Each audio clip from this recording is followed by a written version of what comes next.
and welcome to Satsang. So glad to have you. We're going to get started here in a second as people begin to discover it and start showing up. And I want to make sure when you come, please give me your name. Well, it says your name, where you are in the world, and make sure you can hear me okay, because I'm using this setup here. Hopefully it's not too bright. Let me check the adjustments here. Let's bring it back a little bit.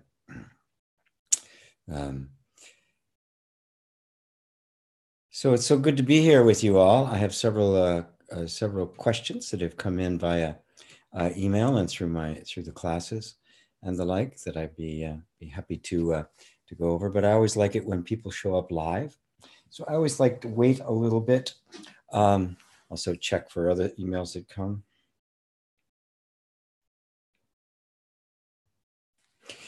All right.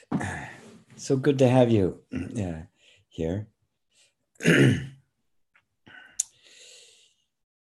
oftentimes don't know what it is I'm going to talk about until the moment actually arrives, which is actually a good thing.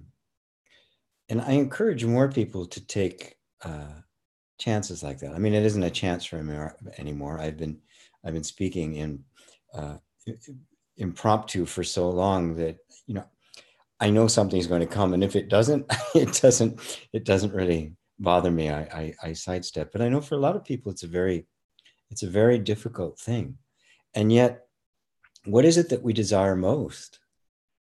We all desire to have the capacity to express ourselves, to let ourselves be seen and let ourselves be known. And it is so essential to our human nature to be seen, because if we're not seen, we can't be loved. And that's really what we want.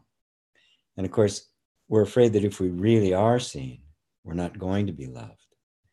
And unfortunately, in many cases, that's true. That, you know, when you're a little kid, you are simply being yourself. You are totally out there. You are totally yourself. There's no hiding. There's no pretense. You are being yourself totally. And so when that self gets rejected or diminished or scolded or something, oof, it stings so deeply. It makes us afraid to express ourselves, afraid to be ourselves with others, which of course means it's the end of intimacy. It is impossible to have an intimate, close relationship, whether it be romantic or personal or professional, without allowing yourself to be seen. Nobody can keep up the ruse for that long. You know, you begin to betray who you really are. It takes an enormous amount of energy to sustain a sense of identity that's not you. It takes no energy whatsoever to sustain the identity that is you. Oh, Jason is joining. Thrilled to be here. Greeting from Jacksonville, Florida, I guess. Inner reconciliation might be the best thing ever. Thank you. Boy, does that feel good to hear that said, you know, considering that it's pretty much my life, not pretty much, it is my life's work. It is what everything in my life has led up to. It's been kind of the thing that's allowed me to take just all of the information and teaching that I've both been the beneficiary of and also created myself, and given it an orientation that's really, really easy for people to grasp. We live in a time when there's an enormous amount of information available, but there's so little context, there's so little wisdom, there's so little teaching. I mean, you can find out anything about anything.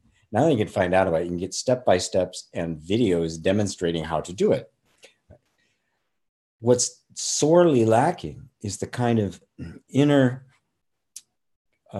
discipline, inner intellectual capability and emotional availability that allows us to sort through the information and make sense out of it. Information without that, without wisdom, is data. It's just useless. It's like numbers on a page. Who cares? Information with wisdom, with heart, becomes meaning. And there's no meaning at all in data. It means nothing until you approach it. When you approach it with your heart and with purpose, all of that data, all of that information now becomes your servant. You're not looking for yourself in the data. You're expressing yourself with the data. So you'll probably notice that I reference Zen, I reference Christianity, I reference Rumi, poets and Shakespeare, but also scientists and neuroscience. But it all serves the same purpose for me. It has one purpose. All of it is exactly for one reason, and that is to bring us back, to point you back to that which is the most essential. And that is the freedom that you have as being a being. The freedom that lies in the truth of your being, which is that you are this illimitable, inexhaustible consciousness. Vicky, hi Vicky, good to have you here. Danielle from Montreal. Daniel, I think, yeah. Judy, who is in, where are you, Judy? You're in Florida. I always forget where.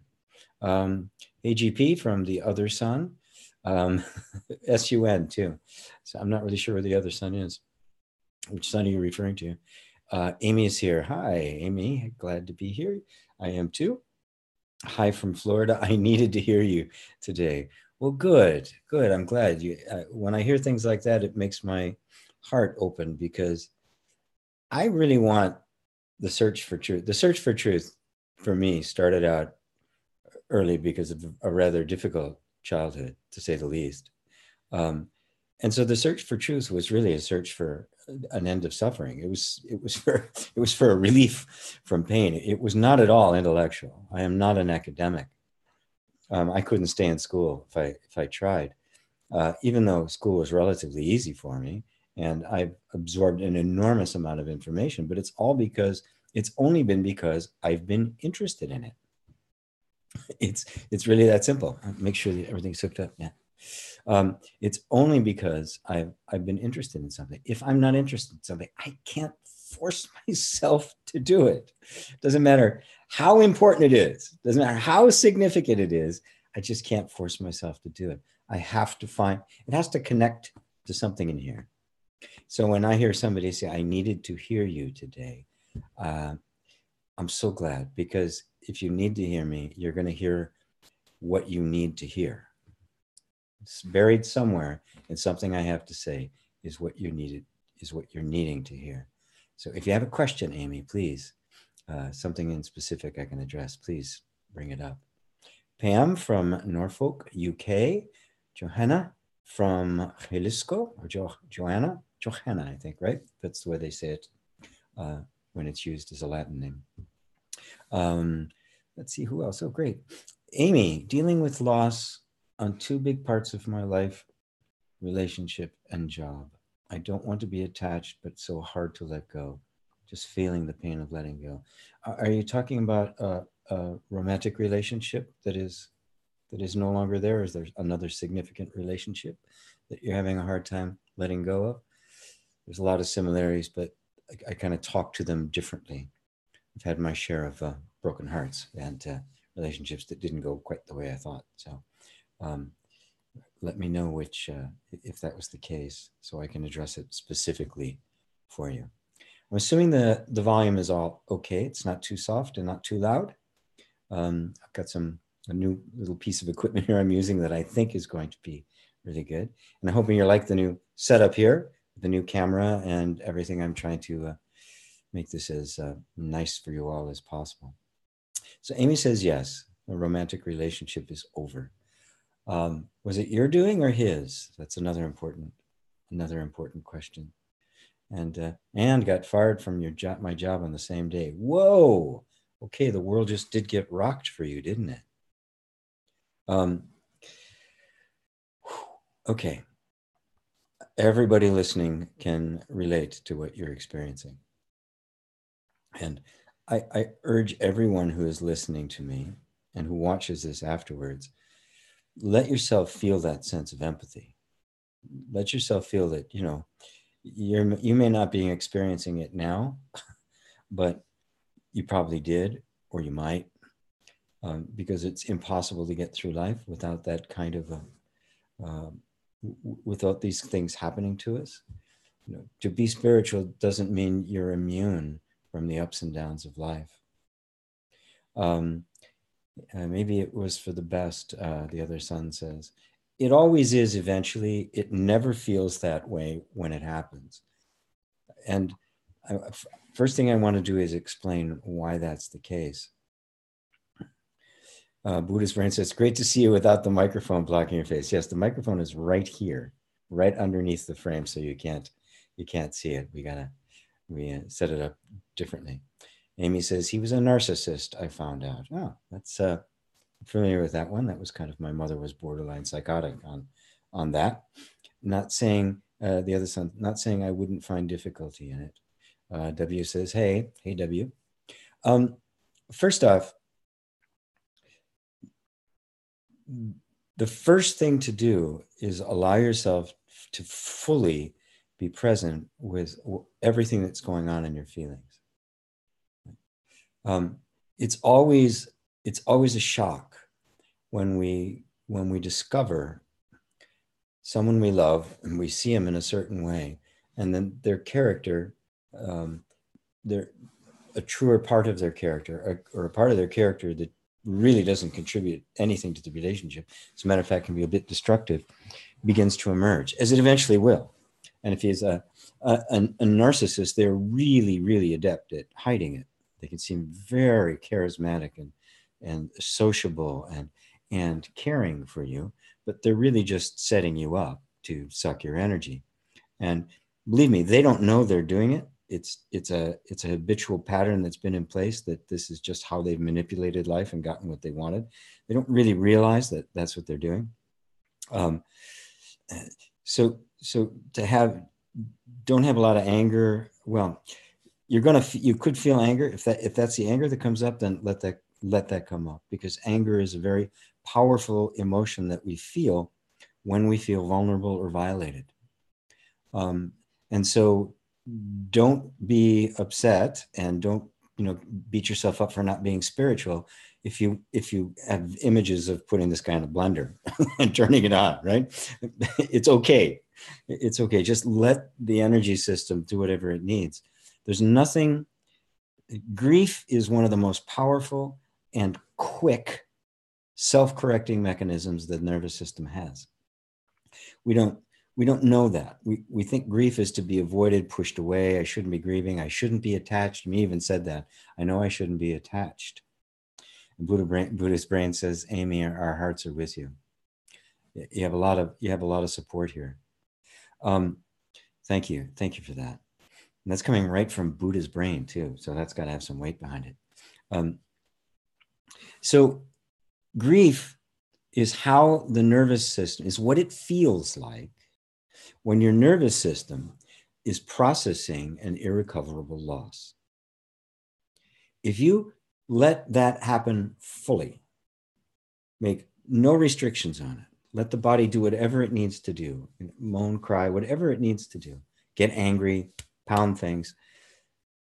If you do it completely unrestricted, it will move very quickly through the grief and find a new place of stability. So remember, when there's an important relationship in your life, and your energy systems have joined, there's a flow of energy going between the two of you now, right? And your nervous system and his nervous system have to a certain extent bonded.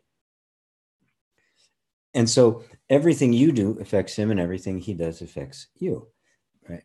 Now, when that's really mutual, that's a relationship that can last forever. When it's not, when there's stuff there that is not on the surface yet, that hasn't really come up, where there's stuff underneath that betrays that it's not what it seems to be, it's good that it doesn't last forever, but that bonding still takes place. It's our nature. It's what we do. We want to do that. We love to be that. I mean, that's what love is a sense of unity. And that goes into the entire system. The system becomes used to it. It depends on it. It starts making decisions based on it. It has feelings based on it. Its reactions are based on it. I mean, it really has morphed itself into this environment of love. And when that's taken away for any reason, even though it's the best thing to do, this is going to be thrown into chaos. It's unstable now, right? All the things that it was relying on are gone. And so suddenly, thump, it starts to contract. It doesn't know what to do. It's freaking out. I mean, it's got to build a whole new set of behaviors on an environment where that isn't there. And as a result, it's going to have to go through a period of instability. That instability is what we call grief. So you just let it happen. Even though you may have ended it, there's still the incredible grief that it wasn't what you had hoped it was. The loss of the ideal that you had hoped it was going to be. I mean, that loss is still there. I mean, that started the moment you began to see that he wasn't everything you thought he was.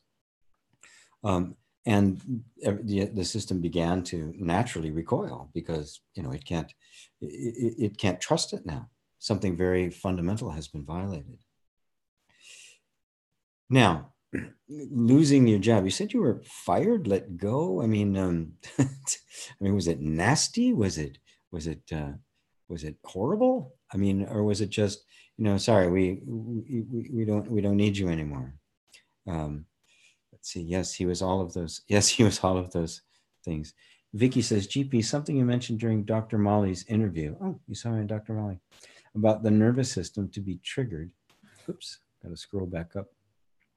It's something to expect as a part of life. And would we deal with it in the same way? Yeah, thank you, Vicky. This is right. I mean, one of the big myths in spirituality is that somehow you're going to be beyond, you know, nothing's going to bother you ever again. There's truth in that, but it's not because you're suddenly, I have no attachment to anything. I've transcended everything. Nothing matters anymore. Things matter a lot. They just don't matter absolutely. And so your nervous system is still active. It's still doing what it was designed to do, which is to keep you safe and interact with the environment. And it's still this incredibly complex machine that has all sorts of layers and layers of programming on it. So even if you've attained the ultimate enlightenment, it's still going to be reacting. It's still going to be responding to the environment. And so if you know that in advance, you're not intimidated any longer when you get triggered. As a matter of fact, you begin to welcome it. Because when the nervous system gets triggered and you're sitting as the enlightened witness of it, not identified with it, and so therefore not reacting in the same way and perpetuating it, that trigger comes into a different environment. That environment is one that you've created, the one of safety, one of awareness. And as a result, that new information hits the nervous system that assumes the environment that triggered it is a certain kind. I mean, all of our triggers are based on assumptions about the nature of the world in which they live. And they all got started when we were children, then they all got fixed as children. The nervous system is slow to get the message that the environment's actually changed. Now, if that trigger happens because it thinks something in the environment happened that is threatening, but you're there in this awareness and recognize that it isn't, but don't try to force it to stop, but just allow it to fulfill itself, move through it, everything. You'll find it moves through it very, very quickly. And the information gets into the body that it is actually safe now. It isn't dangerous anymore. The environment has changed. Once that information lands, boom, it immediately begins to adjust itself, because that's what it does. It is constantly adjusting itself to the environment, adapting itself to the environment in which it is. It just gets stuck in these ideas that the environment is one way when in fact it's something else. So I mean, I can have conversations with very close friends, where we can get very intimate in the conversation, and I can say something that'll trigger them. It has nothing to do with me in that moment. right? But something about the way I said it or the word or something triggered some kind of reaction, right? That was from before. So if it's reacting, if go back 30 years, and if somebody had said that, they would have had a completely different intention behind it. It would have been derogatory or something, and the trigger would have been there as the defense. Fast forward 30 years, and somebody says it who has no intention whatsoever behind it like that. Same words, similar words, even maybe wearing the same color shirt. The energy is triggered as if it's expecting the derogatory statement, even though it's not there. That's where it needs to be caught and say, oh, it's not really there. That's where wisdom comes in. That's where seeing comes in. So let's see. I wish him well, but yes, I'm upset now. Good. Let yourself be upset and recognize, as you know enough about this non-dual stuff, that it's not really you who's upset. I mean, what you did was give your heart to something that you thought was real and lasting. And it turned out that it wasn't. Now you have two choices here. One is you can withdraw and say, I'm never going to give my heart again, right? And there are people that do that and then just kind of clam up. Or you can let yourself be wounded and remain open to a deeper love, a love that can, this will, if you leave the system, let the system remain open, acquiring wisdom, but still open and hopeful for love, you will begin to sort through on a much deeper level, and you'll have access to a much more precise level of perception than you ever had before. Because I think I remember you telling me that you had, you just had kind of cut all of that off for a while. Well, that didn't work.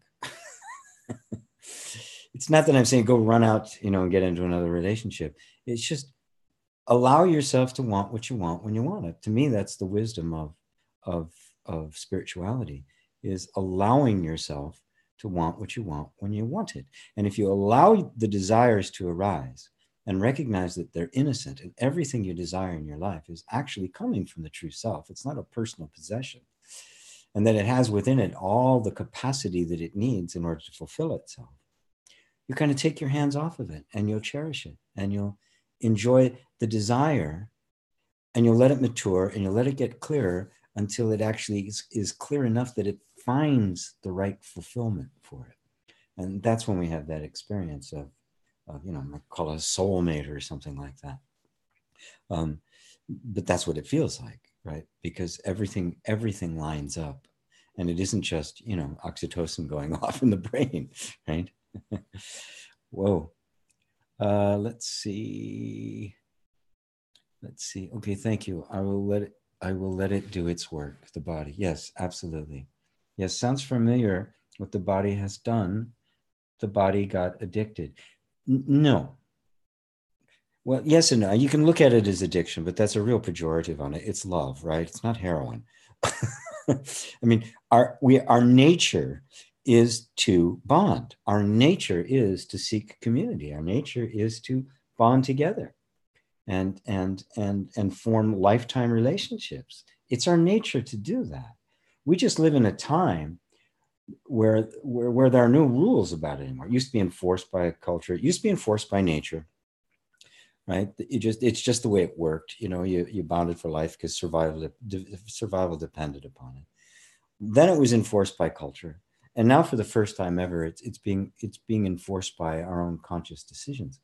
And so we really don't have a criteria right now for how to navigate this kind of territory. Yet at the same time, we've got the very primitive desires within us to mate and to feel the stability of the mating. We have the more sophisticated desires in us for love and romance and sweetness and that it's more than just a convenience or a means to survive as survival. We have many different layers to this whole thing happening now, and very little way in which to navigate it. So the way I'm recommending is you keep yourself open. You let yourself feel. all of the pain, all of the disappointment, all of the disillusionment, everything that went with, but you do it without beating yourself up. You don't judge yourself. I should have known better. Well, no, you shouldn't have. You couldn't have. You don't know better until you've been through it and you actually see it with your own two eyes. Then you know better. This is how you know better. Right? And then there's going to be something else that you haven't seen that's going to pop up. But if you stay open and let yourself really feel, and that means not just feeling the good stuff, but feeling the pain, feeling the broken heart. Let yourself feel it fully. Wisdom will be born. I guarantee it. And you will write a completely different chapter of your book. And you will write a book that others can follow because very few know how to navigate this territory.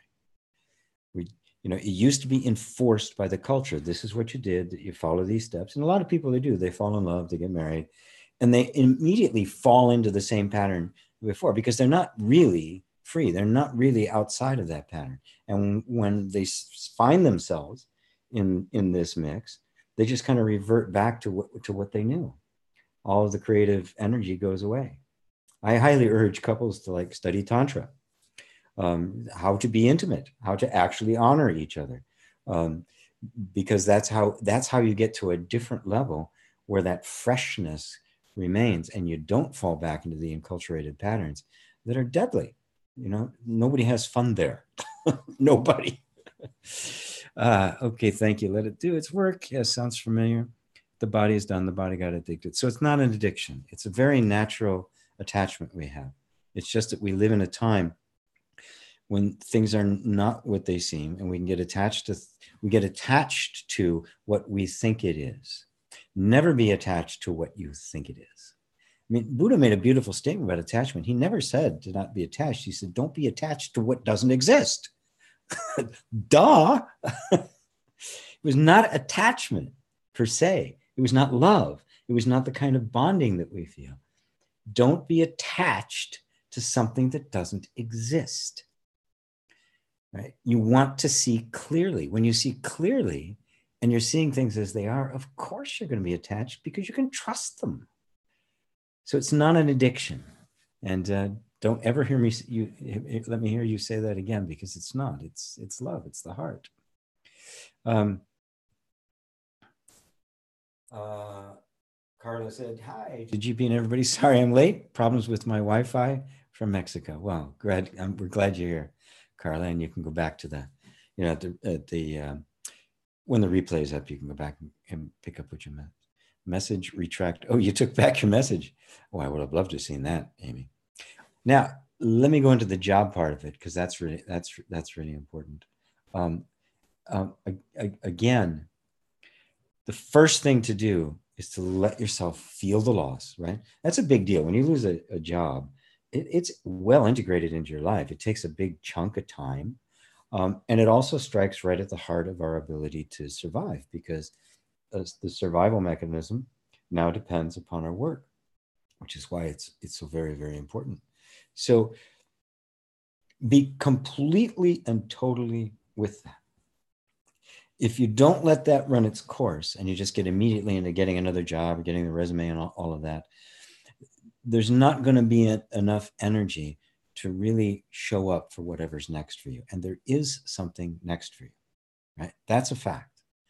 Nothing happens by accident. Every event in your life, I know that deep in your heart, what you want is to know the non-dual truth of existence. The moment that became the desire of your heart, your life was no longer your own. This is true for everybody, okay? The moment that desire arose in me when I was a teenager, my life was not my own anymore. I thought it was.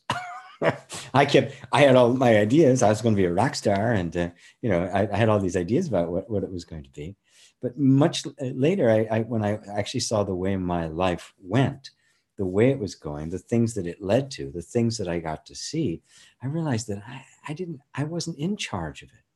And the events that seemed to be horrific, just horrible, just really horrible, coming from what would appear on the surface to be just really stupid, naive mistakes that I made, turned out to be enormous blessings. because my desire for the truth was greater than my desire for just material comfort and fun and all of that. Now, I show people how to have material comfort and fun and all of that. I don't want you to go without, but your desire for freedom's got to be more, because if it isn't, you'll trade it in for a new car or something cheap. If it is, that new car will be even sweeter. That relationship will be deep, and it will enhance and amplify and support your freedom. So everything invites us to this place of desiring freedom more than anything else. And I'm not talking about political freedom. I'm not talking about economic freedom. I'm talking about cultural freedom or religious freedom or any of those kinds of things. I'm talking about a sense of well-being that is not dependent upon circumstances. It is the ultimate achievement.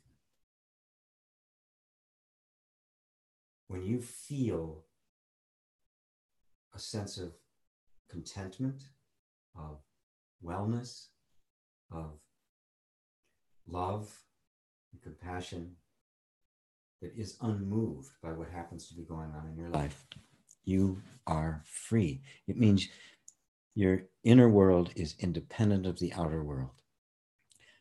And that means you can turn towards the outer world with a heart that wants to give rather than one that needs to get. And that's the ultimate freedom. That's the Bodhisattva path. That is the path of compassion. So there's a next step for you. Perhaps you were resting on your laurels there. Perhaps, life needed to kick you in the butt and say, you could be doing more or something closer to your heart. I don't know the exact answer to that, but I know it's there for you.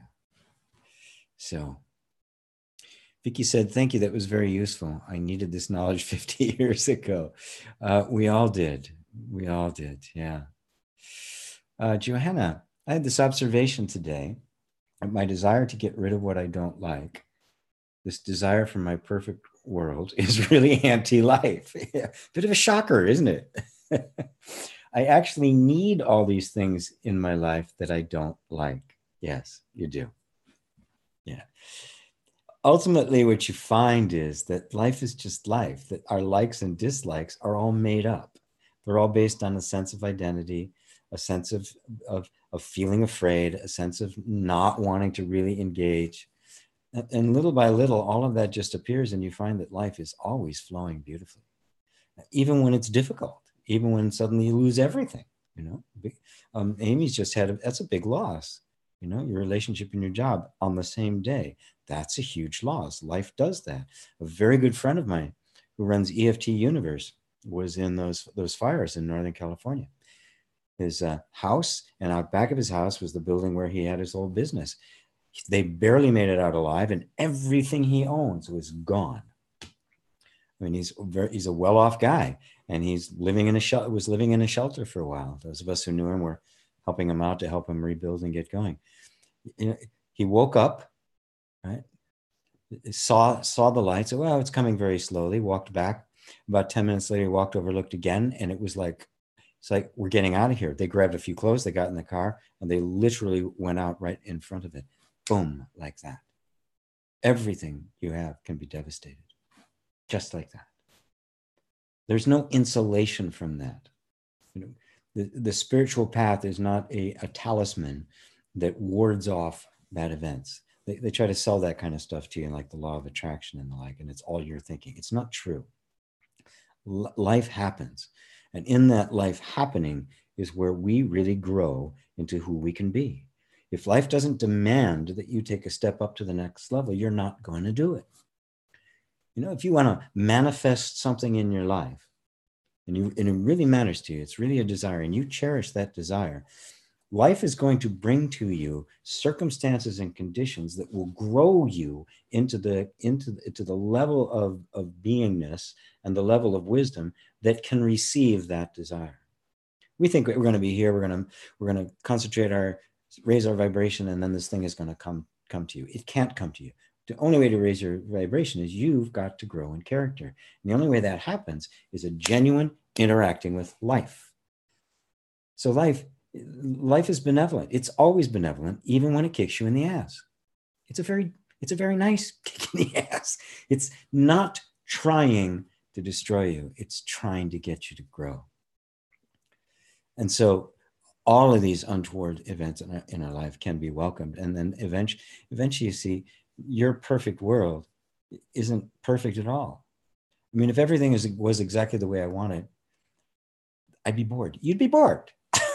It's like, well, now what? You get all the things you want. Now what? I mean, it doesn't matter how nice it is and how long you enjoy it for. Eventually, it's going to be like, yeah, that was nice, but, you know, wouldn't it be nice if... That's the nature of things. Desires are constantly coming and going, coming and going, coming and going. It's not a bad thing. That's their nature. If you cling to them for your sense of happiness, your sense of happiness is going to come and go, come and go, come and go. But if you just see them as desires that are arising and subsiding, coming and going, and you're the one completely timelessly watching them come and go, you've now entered into the place of the Buddhas and the Christs. And you just allow them to happen. And the desires will come and the desires will go. Some will fulfill, some will not. You'll get enormous joy and happiness and pleasure from them, but you won't be killing yourself when they eventually decay and leave, because they always will. Now that's, those of you who are like really upset that I said that, they always will. That doesn't mean you can't sustain certain things for a lifetime. You can. But at some point, this life ends and everything goes. Right? So preparing for that and coming to find the genuine unity between with ourselves and with others sustains it even beyond death. So that sense of unity is never lost. And of course, then death loses its sting. Amy says, gives me a heart. And so true. The other son says, Joanna, that's a great insight. I absolutely agree. It really is. Buddha's brain. Gee, what do you know about detoxing the body and its spiritual benefits? I do it. I think it's a great thing to do. You know, there's the master cleanse. I do intermittent fasting, which means I only eat 6 hours. I do 6 hours a day. Like from 6 to noon is usually, it's not always, it sometimes moves. And sometimes I blow it.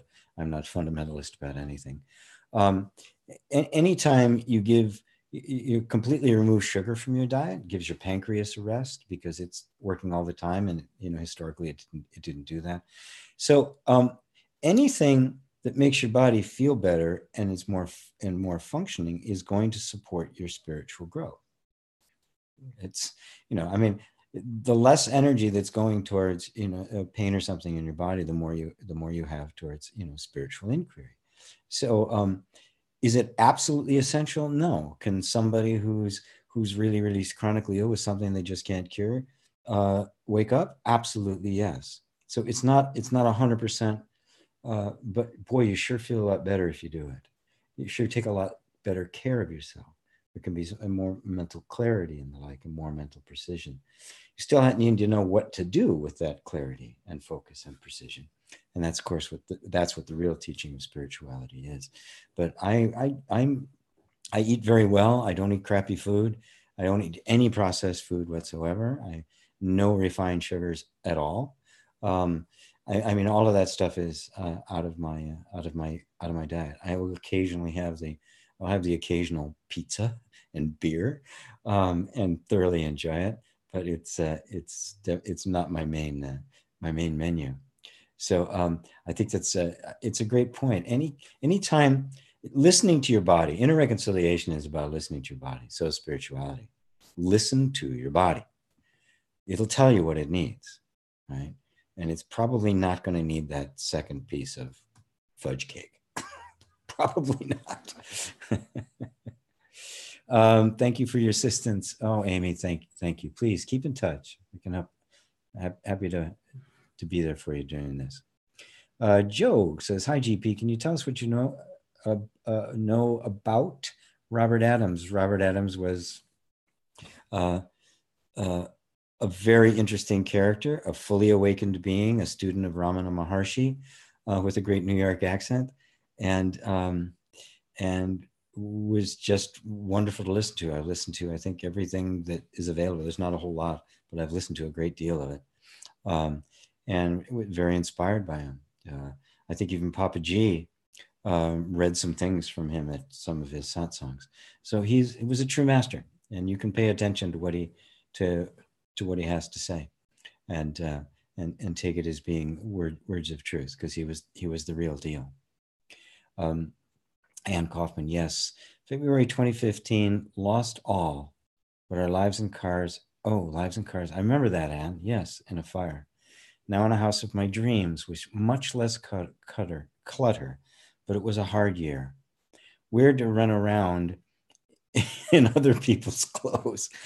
Yeah, that's right. I remember, Anne. Yeah, I remember you were studying inner reconciliation then too, and when that happened, or maybe it was like right around that same time. Yeah, and so Anne can give you a personal the story about that. Yeah, I mean it's not easy. I mean, your nervous system goes nuts. I mean, everything's gone. All your touchstones are gone. It has no point of reference. So yeah, it's going to freak out, and it's going to feel weird being in other people's clothes, other people's energy, and just not having access to stuff. I mean, it's the magnitude of it cannot be understated. The solution, the remedy is presence. Be fully present. Don't try to suppress what you're feeling. Don't try to push things away. It simply won't work. The more you're with it, the faster the system responds to the new environment, because it knows what it has to do. It knows its job. I mean, it's going to struggle for a while because it doesn't want to let go. But the moment it realizes it has to, it does. And it starts just trying to put things back together. And some things might be clumsy, some things might work, but eventually it's going to find a rhythm that's going to work, and it's going to stabilize, and you're going to start growing again. And you're going to look back and say, whoa, that really wasn't as bad. Look, I'm now in my dream house. Now I've got the man of my dreams. I've got a way better job. All of those things happen. Sometimes we need to have our own kind of personal firestorm that pulls these things out. Because look, human beings are energy conserving beings. We prefer things not to change, especially ourselves. We want our lives to get better, but we don't want anything to change. So the comedian Dick Gregory said, everybody wants to go to heaven. Nobody wants to die. So, I mean, it's kind of the price of admission, right? So cherish your desires, cherish them deeply, but don't be surprised when life shows up and demands of you that you give up all these other stuff in order to get your desires. No. I want this desire and I want to hold on to this. Not the way it works. Oh, wow. I read Roger Adams every day. I feel at peace with his readings. The transcript. Thank you, Amy. Very good. Yeah. Oh, I read. Oh, present tense every day. I feel so at peace with his readings. Very good. Very, very good. The chosen one. We have the chosen one here amongst us. GP, can I be as somebody, say alpha macho male, and still humble and spiritual? That's as some people say, alpha macho male and still be humble and spiritual. Yes, if you know what the real alpha male is. The word macho throws me off because macho is kind of associated with the bravado, the strutting, that's not the alpha male. That's a boy trying to simulate the alpha male. The alpha male is wise, tender, kind, strong, says yes when they mean yes, no when they mean no. They're trustworthy. They think of more than themselves. Their interests and the interests of the community are one. They do not see themselves as having one. They see themselves as being in the position of serving. Their needs, the community's needs, the tribe's needs are all one. The real alpha male is not just beating his chest. The alpha male has fully accepted the responsibility of leadership and of putting his own life behind his community. if we had real alpha males running countries, this world would be a great place. But we don't. We have boys being macho males, and macho males with really big weapons. Boys in men's bodies are the most dangerous creatures on the planet, and they threaten everybody. And that is who's running the world. Oof. Amy, I love how we can all open up and share what's on our minds. Yes. Yeah, I love this. I love this format with the chat and the like. I mean, I love, I really want to do these live, and I'm planning on doing some in New York City, where I live. And Amy, Anne, you sound like a true warrior. Yeah, she is.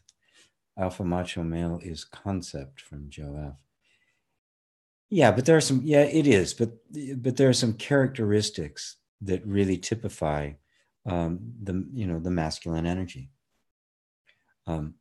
How we embody that masculine energy individually is really up to you. But it's not macho. No, it isn't macho at all. There's a strength. There's a deep inner strength in it that is not chest beating. It's wise. Big difference. Piano corpse or piano corpse. Hey, with a kind of looks like a Pac-Man drawing. Hi, welcome. Yes, Anne really is a warrior.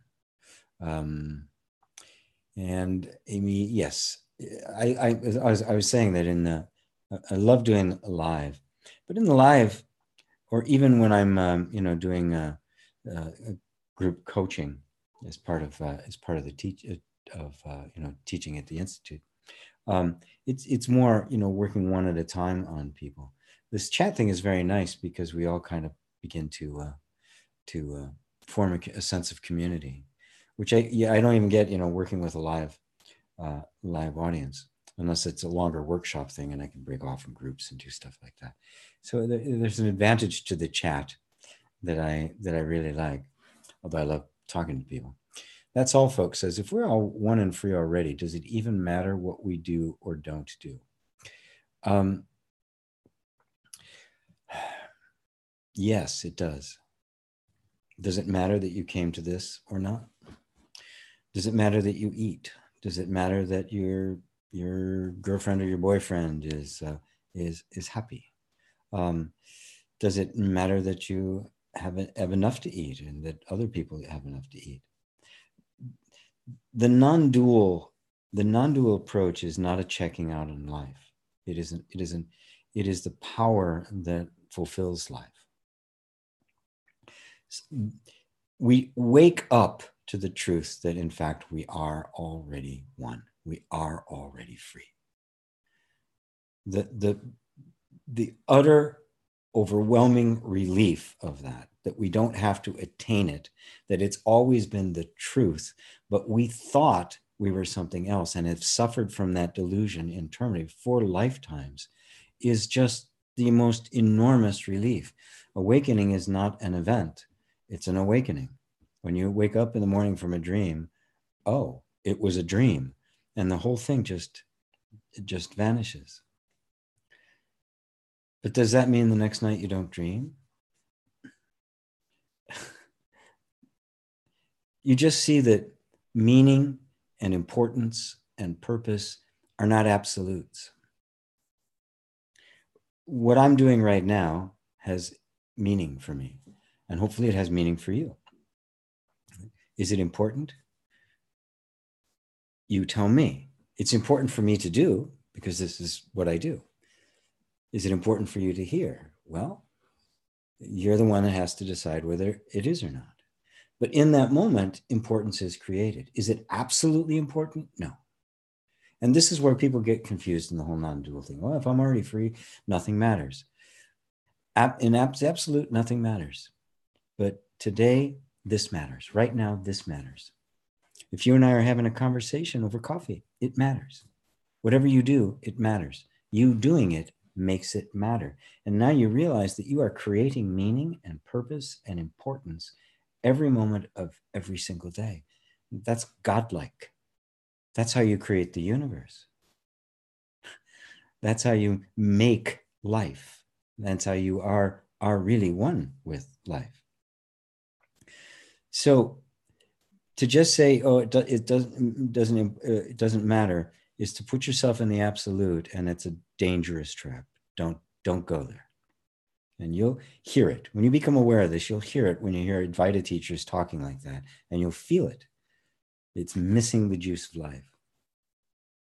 And it's not really true. What matters most is the deep realization and integration of your freedom. The moment that happens, you know what matters most then? Sharing that with everybody else. The Bodhisattva vow, to save all beings from suffering. That becomes the most important thing, until there are no more beings to save from suffering. And you see through all of that, and then that can go away, because that's temporary too. All this meaning and purpose and importance, it's temporary. Yeah, that doesn't mean it's not.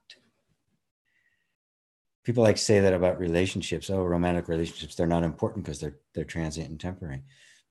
But things that are short are precious, aren't they? If you knew it's going to have a beginning, a middle, and an end, wouldn't you cherish it? Doesn't it have more importance, not less? Because you know it's going to end. Doesn't this life have importance? Because you know it's going to end. GP is going to end. I will not have this vehicle available to me anymore. I will not have this voice. I will not have this face. I will not have this hair. This will no longer be available to me. The light that is GP will be gone forever. So what I do with this right now is of the utmost importance, because it's precious. It's more precious than diamonds. And the same is true of you. Who you are right now, whatever role you're playing, whatever body you're in, whatever gifts you have, they're never going to come again. That's how precious they are. You are already free. You are beyond that. You're still going to be here. I'm going to be here when GP is no more. You're going to be here when whatever your name is, I can't see him where it's scrolled above, is not here anymore. You're still going to be here. So for you, it does not matter. That is, it's not going to impact eternity. But for this moment, to give this moment, to make this moment an explosion of life, oh, it does so matter. That's the real non-duality, is this. It's not the absolute, it's not the relative. The relative is not absolutely important. The absolute is not relatively important, but life is this.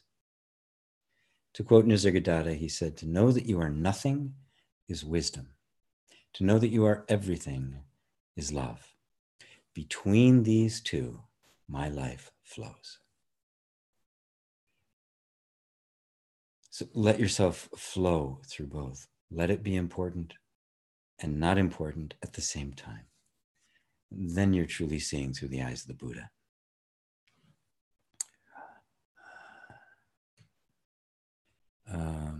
Okay, Anne says, not feeling like one today. Loose ends feeling today. Right. And that's the case. You're not always going to feel like you're one. I'm not one with anybody, right? But you are one.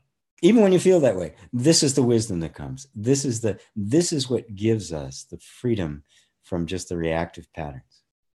We think because we don't feel one, oh, I've got to get back to oneness. You are one. You don't have to get back to anything. And that's the freedom. Oh, and that just lets your nervous system do whatever it needs to do.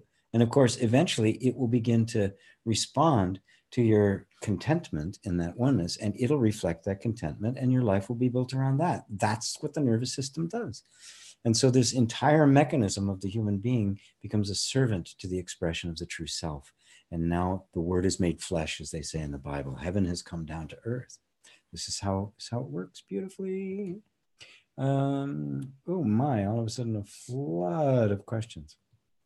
Joe F, yeah. If there is a person called Leo from actualized.org who recorded his awakening live on his channel.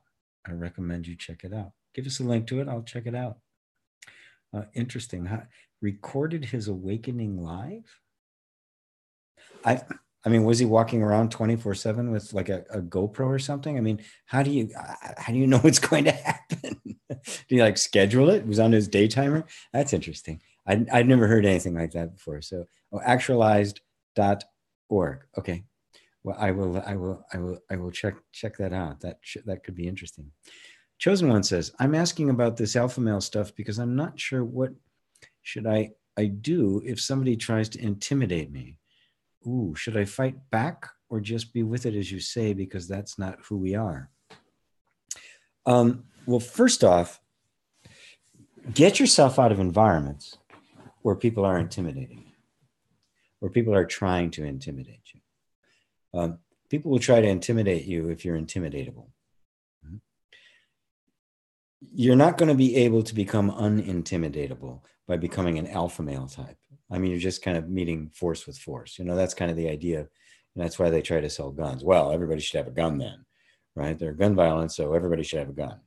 I mean, the logic is lame, right? So this guy is intimidating me, so I've got to become tough like him so I can't be intimidated. But when you really look closely to people who are trying to intimidate, they are weak. They are afraid. They've found this particular power they have to intimidate others. And it's kind of they're a one-trick pony. That's all they know how to do.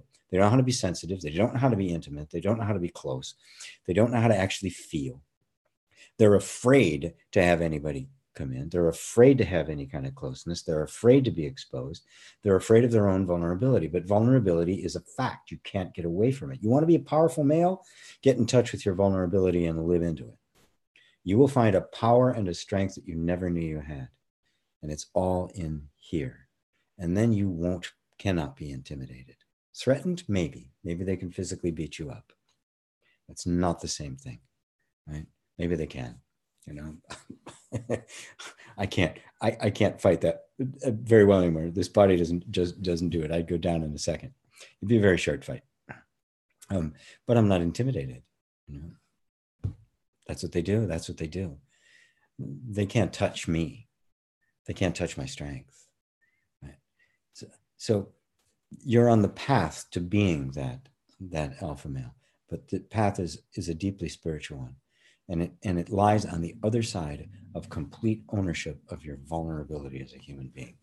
You know, when they did male initiation rituals, primitively, before that practice kind of got lost, that was the whole point, to take a boy right around puberty, 12, 13 years old, and show him that he wasn't immortal, to break the childhood fantasies of immortality and hero and, you know, comic book kind of heroes that are invincible, and replace it with the reality that you are vulnerable, you're very vulnerable, you can die, and that your survival depends on the tribe as a whole. This is what turned boys into men. That recognition that their survival and the survival of the tribe were united, that they were mortal. They literally had to face their own vulnerability. And coming out on the other side, they won the right to begin their path as a man. And they were treated as a man. And even their mother, everybody, they earned the right to be there. But that was it. They had to pass through that threshold. Not once, but many. That was just the first, many, many times before you became an elder or chief.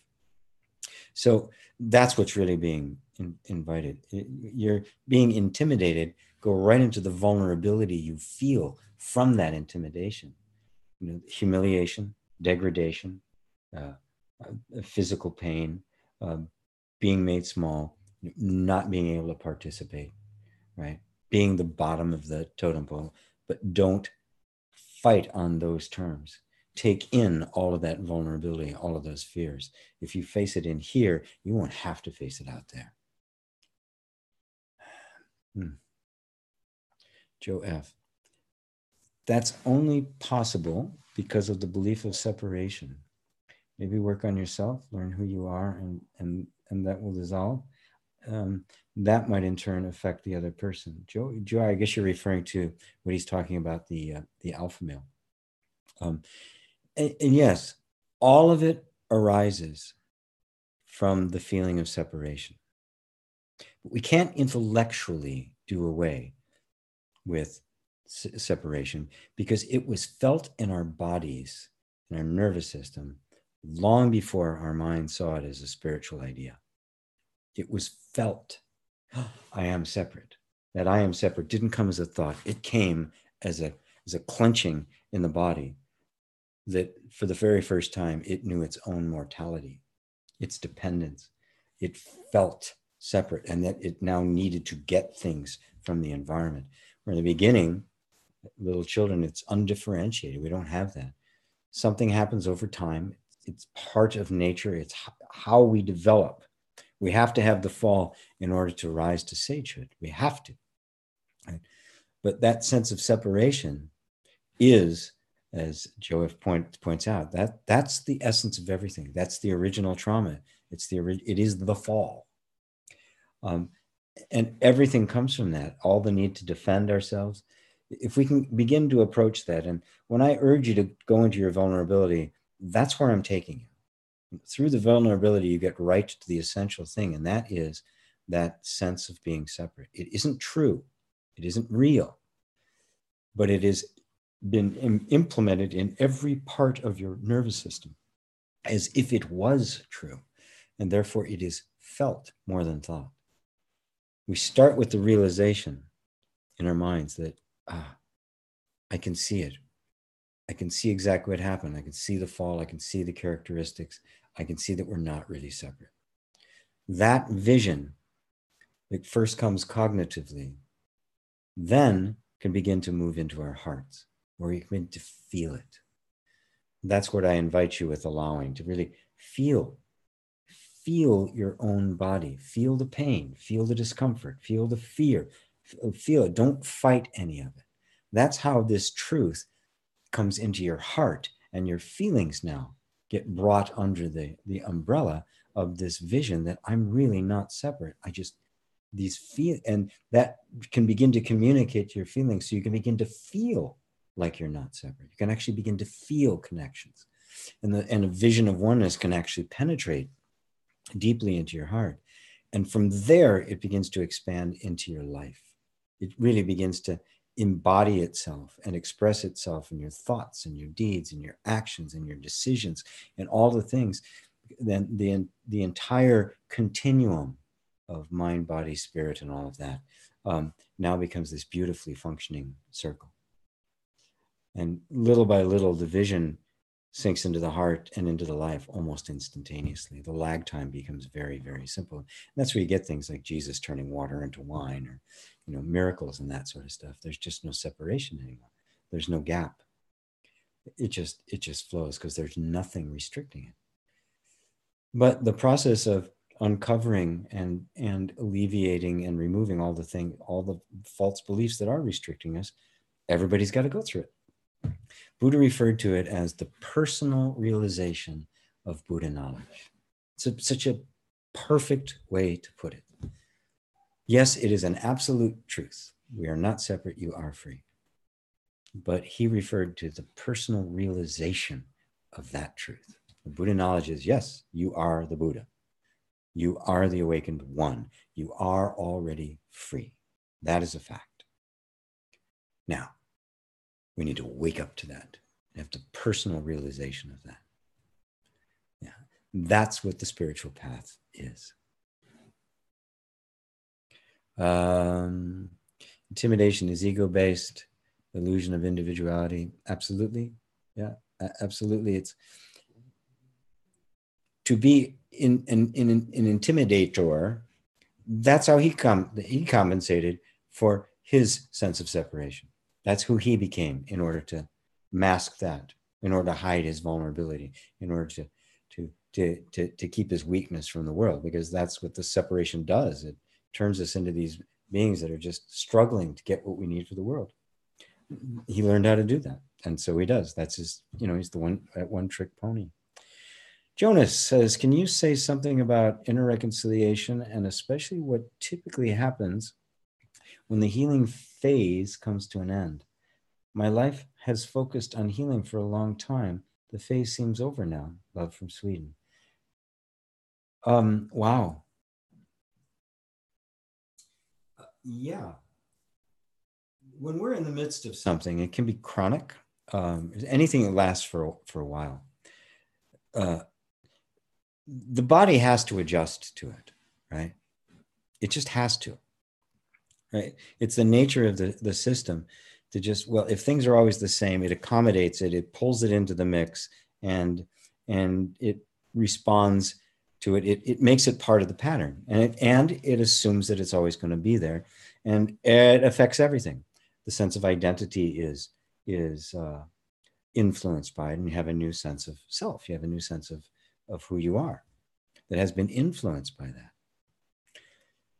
When oftentimes actually people hold on, they hold on to their searching, they hold on to their ideas, they even hold on to their illnesses because they don't know who they're going to be when it's over. You're going to be somebody else. And something that is very powerful in supporting the healing process is imagining yourself as somebody, what life is like without it. And actually, as best you can, embody that energy into everything you do. So that you're literally creating a different sense of identity, a different person, a different character. You're creating a different reality. Because it's going to happen. I've had people do that. And I even had some that wanted to relapse. They start to relapse because it was more comfortable. It's kind of like, you know, the guys in prison, they commit a crime to go back in prison because they feel safe there. It's what they know. Right? They don't really want to get out. They don't know how to be in this world. They don't know how to be a citizen. They simply don't know how.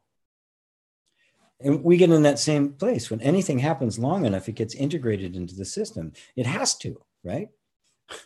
I mean, the system, that's what it does. It's kind of normalized things so it can be reliable and stable. It's a stabilizing machine. So as you move towards this, just allow yourself to dream. Allow yourself to have a vision of what it's like without it. Who can I be without it? Who would I like to be without it? As more energy goes from the healing into living, take it as an opportunity for a deep self-discovery. What's this life like? What's this life supposed to be? Who do I need to be in this moment? What's my meaning? What's the purpose here? What's this for? Let that energy flow into really creative channels. And at first, there'll be a temptation to be distracted because you don't know what that is, and that's uncomfortable. And so, you know, Facebook and email and all these things will seem like they're very interesting for a bit. They're not. They're really a distraction, and they're not doing you any good whatsoever, except for my YouTube videos, of course. But make sure that you stay with the discomfort so that you can get creative, so that creativity can emerge. Because if you don't, that extra energy will get sucked up by the environment. But if you stick with the discomfort, really interesting new things will begin to arise. I hope that answers your question. Buddha's brain. Gee, I love my parents, and it breaks my heart to see them age. They're 87 and 88, 8 years old. Although they may live another 5 to 10 years, it's hard to accept their gradual demise. Any advice? Yes, being 65, it's hard to accept the gradual demise. But then again, it's not. It's part of life. First thing is they're not going to die. The essential never dies. The form changes. I mean, I remember my children when they were born. I have 2 sons. Right now they're 41, and the other will be 43. No, 43, 41 and 43. Right. Yeah. And I remember when they were 5. I missed them when they were 5. But that 5-year-old is gone forever. Never be here again. It's as if that 5-year-old died. And it did, in a sense, to make way for the 6-year-old, for the 10-year-old, for the 20-year-old, you know, for the 41-year-old, 43-year-old. And I now have a granddaughter. So to come to terms with the fact that everything passes away. Even my words right now have passed away. Right? This moment is going to pass away. In a little bit, it's going to be over. You're going to be on to it, and it will have passed away. It will have left its mark. It will have left its imprint. Part of me will still be there with you. Part of the truth of what I speak will be there with you. But the form will not be. All that does is make the moment precious. If you know something is here for a moment and then gone, isn't the rarity of something which makes it so precious? The bodies decay. That's what they do. They have to. We wouldn't want it any other way. We wouldn't want to. We wouldn't want to simply be the same. You feel like a rock, you never changed. I mean, that very same thing that causes the constant change and eventually the dissolution of that energy is what allows us to grow. You can't have one without the other. It's what allows us to expand. It's what allows us to learn, to evolve, to become wise. It's that emptiness, that fact that we're not something fixed and that life is constantly turning itself over. It's what makes it's what makes the best of life possible. So you can rejoice in the fulfillment of a long and fruitful life, and wish them well on their next go around. And you may know them. You may come to meet them again. Nothing is going to take away the grief at their loss. Nothing is going to take that away, and you don't want it to. The deeper the love, the deeper the grief. And you can't have one without the other. So you completely and totally accept and love all of it, even the end. It's as beautiful and as significant as the beginning. And thank you for that very, very heartfelt question. Really touched me. That's all folks says. Thank you, GP.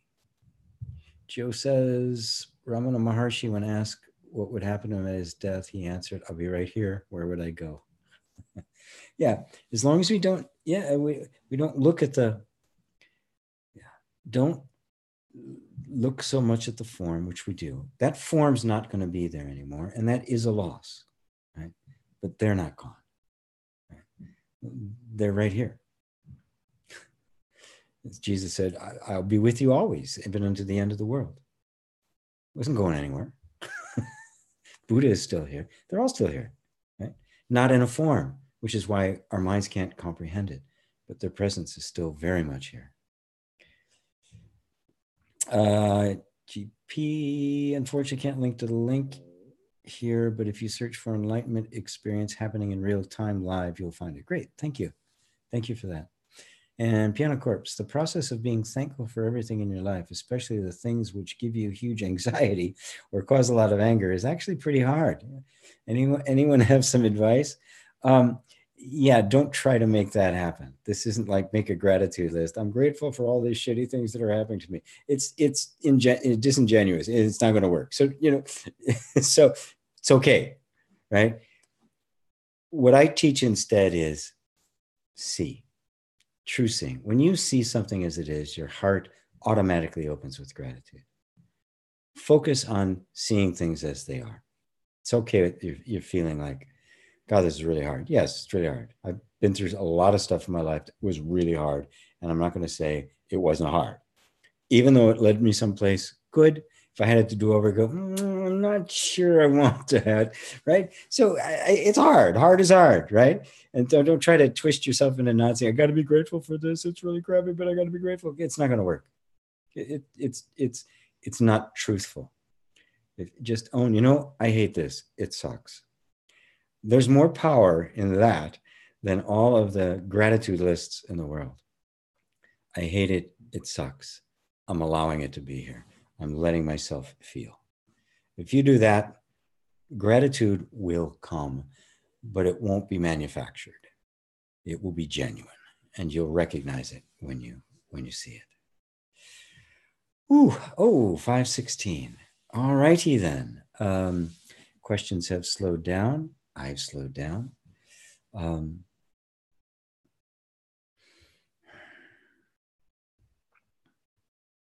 Remember that true spirituality, even true non-duality, is in the heart. So there's a rhythm of the head and heart that has to take place. So while we're doing the inquiry, and I'm using the intellect to point you to the deepest truth. The deepest truth lies in your heart. The deepest truth is what you are. It's not something you learn. It's not something you know. It isn't even in the emotional experience of it. It is your own nature. It is your true self. The truth and yourself are one and the same. They're not true. The truth is not a thing you learn. The truth is your life. Now, there's nothing you have to do to make that happen. There's nothing you have to do to be. Even if this body were to suddenly dissolve and fall over dead, I would still be. You would still be. Because the being isn't in any of the functioning. That's what it really means to be free. Your being isn't dependent on a body. It isn't dependent upon some facts. It isn't dependent upon what you know. It's not dependent upon anything. It is being itself. And it is timeless, and it is permanent, and it is 100% you. So thank you all for being here at Satsang. So glad. Thank you for all the deep and penetrating questions. I hope I was able to answer them adequately. And my love to you all. I will see you all next week.